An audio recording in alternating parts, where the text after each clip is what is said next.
and welcome to my channel Amusni 2024 అండి.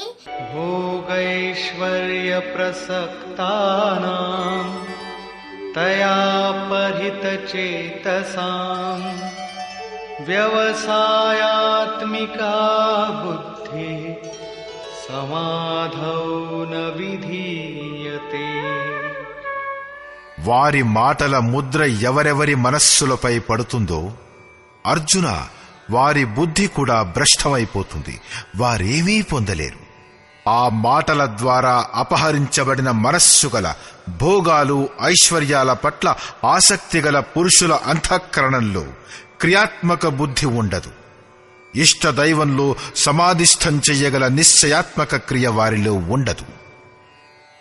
అటువంటి అవివేకుల మాటలు వినేదెవరు? భోగాల పట్ల ఐశ్వర్యాల పట్ల ఆసక్తి గలవారే వింటారు. యోగ్యుడు వినడు. అటువంటి పురుషుల్లో ఆదితత్వంలో ప్రవేశం ఇప్పించగల నిశ్చయాత్మక క్రియతో సంయుక్తమైన బుద్ధి ఉండదు.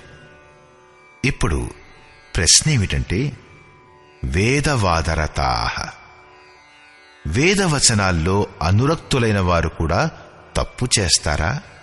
దీనిని గురించి శ్రీకృష్ణుడు ఎలా అంటాడు?